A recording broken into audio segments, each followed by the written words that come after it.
அன்பு உறவுகள் அனைவருக்கும் இந்நேர வணக்கம். நான் உங்கள் சுகி. இன்றைக்கி நான் பிடி கொழுக்கட்டையுடன் வந்திருக்கிறேன். இந்த பிடி கொழுக்கட்டை எங்களுடைய யாழ்ப்பாணத்திட பாரம்பரிய உணவுகளில் உண்டு. மிகவும் சத்தான சாப்பாடு. அரிசி தனியாக அரிசிமா உளுத்தமா பயறு எல்லாம் கலந்து செய்கிற ஒரு சிறந்த ஒரு காலை உணவு. பயணங்களுக்கு போகும்போதும் இதை நாங்கள் செய்து கொண்டு போகிறது வழக்கம். அந்த பிடி கொழுக்கட்டை தான் நான் இப்போ செய்ய போகிறேன். இந்த பிடி கொழுக்கட்டையை யாழ்ப்பாணத்திலேயே ஒவ்வொரு இடங்களிலும் ஒவ்வொரு பெயர் சொல்லி அழைப்பார்கள். சிலர் பிடி கொழுக்கட்டை என்று வினம், சிலர் பிடி புட்டு என்று சொல்லி வினம். நாங்கள் பிடி கொழுக்கட்டை என்று தான் சொல்கிறது. வாங்க இப்போதை செய்வோம். இதுக்கு நான் 2 கப் வறுத்த சிவப்பரிசிமா எடுத்துக்கொள்கிறேன்.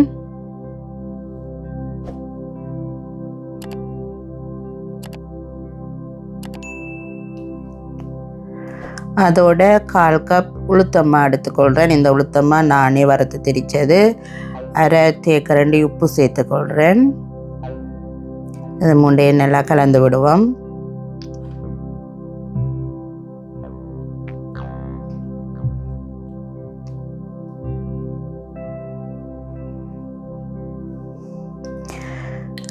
நல்லா கலந்து விட்டாச்சு. இப்போ இதுக்குள்ளே நான் 250 கிராம் சர்க்கரை சேர்த்துக்கொள்கிறேன். நான் சர்க்கரை சேர்த்து கொள்கிறேன். நீங்கள் விரும்பினால் சீனியும் சேர்த்துக்கொள்ளலாம்.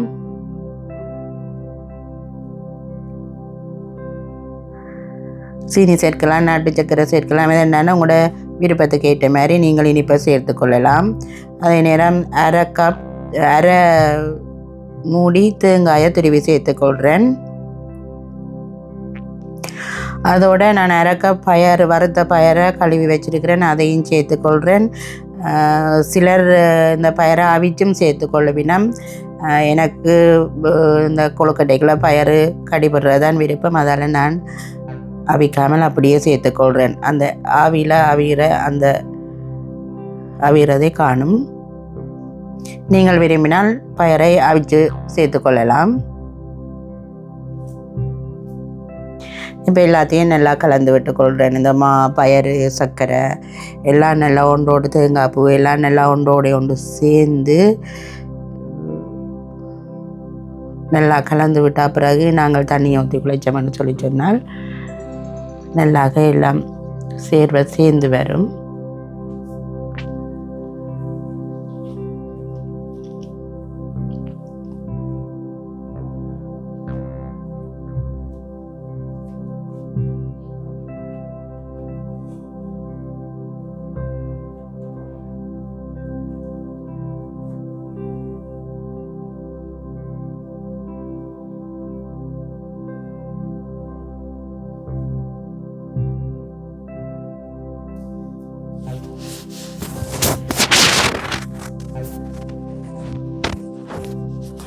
இதுக்குள்ள நான் நல்லா பொங்கி கொதித்த சுடு தண்ணியை அளவுக்கு விட்டு குழைச்செடுக்க போகிறேன். இந்த மாவை நாங்கள் ஒரு இடியப்ப மா பதமண்டும் இல்லாமல், அதை விட கொஞ்சம் தண்ணித்தன்மை இல்லாமல், புட்டு மா பதமும் இல்லாமல், இடியப்ப மா பதமும் இல்லாமல் ஒரு இடப்பட்ட பதத்துக்கு நாங்கள் இந்த மாவை குழைச்சி எடுத்துக்கொள்ளணும்.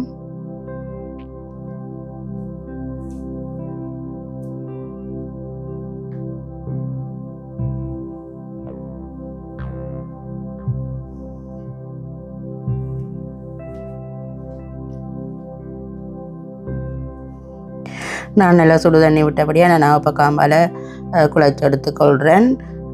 சிலர் பச்சை தண்ணியும் விட்டு குழைப்பார்கள்.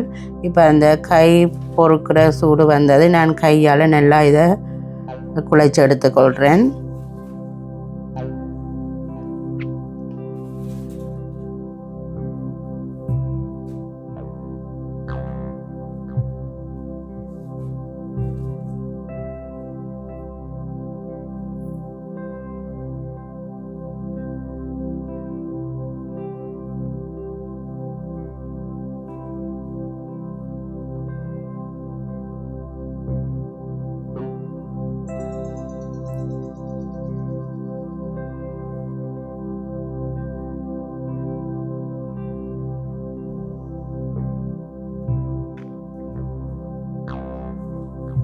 நல்லா மாவை பிசைஞ்சு எடுத்து கொண்டுட்டேன்.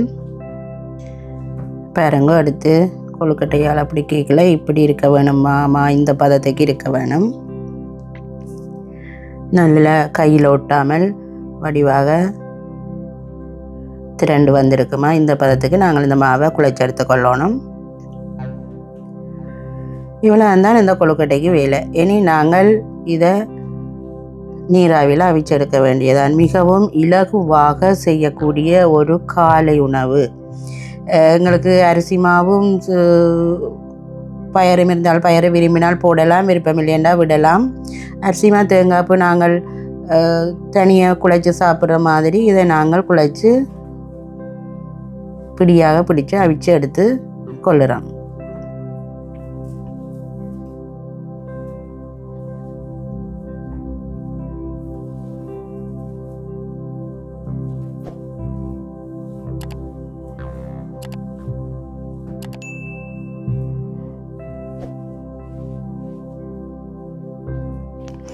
நான் எல்லா மாவையும் பிடியாக பிடிச்சிட்டேன். இஞ்சால இட்லி சட்டியில் தண்ணியை கொதிக்க வச்சுருக்கிறேன்.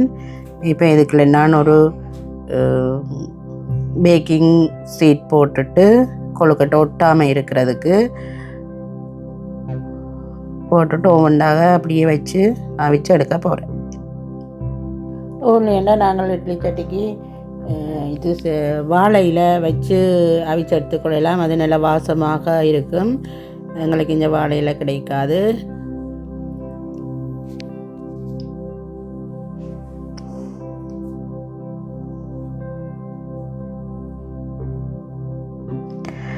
ஒரு 10 நிமிஷம் நாங்கள் இதை மூடி நீராவியில் அவிய விடுறேன். பாருங்கள், கொழுக்கட்டை நல்லா அவிஞ்சு வந்துச்சுது. இது எங்களுக்கு அவிகிறதுக்கு எடுக்கிற அந்த 10 நிமிடம் தான் நேரம். மற்றும்படி நாங்கள் இதுக்கான மாவை விரைவாகவே தயார்படுத்தி கொள்ளலாம். இப்போ நான் பிடி கொழுக்கட்டையெல்லாம் அவிச்சு முடிஞ்சது. பாருங்கள் இப்படி வந்திருக்கண்டு.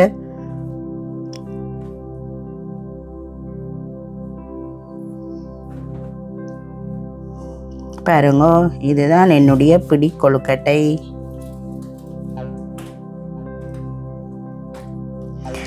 நாங்கள் இதை தனி சிவப்பரிசி மாவில் பிரட்டி வச்சோம்னு சொல்லிச்சுன்னா 2-3 நாளைக்கு வெளியிலேயே வச்சு சாப்பிடலாம், பழுதாகாமல் இருக்குது. பாருங்க இவ்வளவு சாஃப்டாக எவ்வளோ மென்மையாக வந்திருக்குன்னு பாருங்க கொழுக்கட்டை.